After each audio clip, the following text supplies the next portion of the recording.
हमने तो कभी रशिया का तेल खरीदना बंद किया ही नहीं, तो ट्रम्प के परमिशन देने या ना देने से क्या होता है? ये नई बकवास फैलाई है बीजेपी ने मार्केट के अंदर।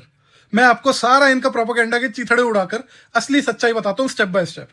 तो सर, सबसे पहले तो आपको समझना चाहिए कि रशियन तेल के जो ऑर्डर लगते हैं ये फॉरवर्ड बेसिस पे लगते हैं। ऐसा नहीं है कि आपने बोला कि आज तेल बंद कर दो तो आज से सारा बंद हो गया तेल। अगर मैंने आज ऑर्डर लगा रखा है तो उसकी डिलीवरी होनी है कई हफ्तों बाद, इवन महीनों बाद। तो वो शिपमेंट जो शेड्यूल है वो तो आएगा ही ना, अगर मैं लेना चाहे आज बंद कर दूं। तो जैसे अगर आप ध्यान से रिपोर्टिंग पढ़ोगे तो नवंबर में ही जो हमारे स्टेट रिफाइनर्स थे, जैसे आपके एचपीसीएल हो गया, मैंगलोर रिफाइनरी हो गई, उन्होंने नवंबर के बाद से ऑर्डर ही नहीं लगाए रशियन तेल के। जो पिछली डिलीवरी शेड्यूल थी वो आ रही थी। तो डेटा आपको केयरफुली पढ़ना पड़ेगा। इसलिए फरवरी में फॉर एग्जांपल आप रॉयटर्स की रिपोर्टिंग देख लो, जो हमारी स्टेट रिफाइनरीज है वो अप्रैल तक में डिलीवरी लेने को तैयार नहीं थी। रिलायंस ने जनवरी में क्लैरिफिकेशन इशू करी कि भैया फेक न्यूज फैल रही है, हम कोई डिलीवरी नहीं ले रहे रशियन तेल की पूरे जनवरी में। और ये सब क्यों चल रहा था? क्योंकि सबको पहले ही समझा दिया था और ग्राउंड वर्क ले डाउन किया जा रहा था कि ट्रम्प को बोले सर देखो हमने रशिया के तेल के ऑर्डर लगाने बंद कर दिए, प्लीज सर टैरिफ माफ कर दो हमारे ऊपर। ये असली रियलिटी है। क्योंकि अगर आप डेटा को केयरफुली देखोगे तो आपको दिखेगा जनवरी में इस साल जो हमने रशिया का तेल लिया वो पिछले 44 महीनों में लोवेस्ट है।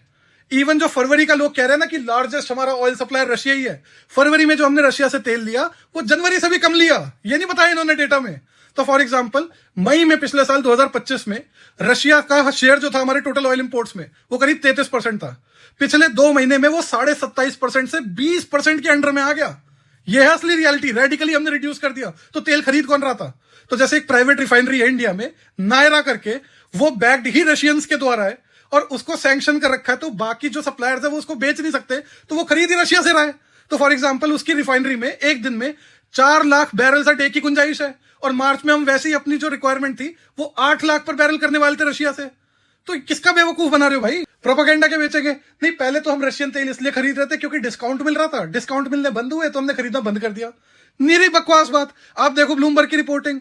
एक्चुअली हमने रशिया से जब तेल लेना बंद कर दिया, उनका तेल ऐसी लावारिस घूम रहा था ओशंस में स्टीप डिस्काउंट्स में, और हम लेने को तैयार नहीं थे उसको। वो तो जब ईरान पे हमला कर दिया यूएस ने, तब हम भगे भगे जाते यूएस के पास रिक्वेस्ट करने, सर प्लीज तेल लेने दो, प्लीज सर तेल लेने दो।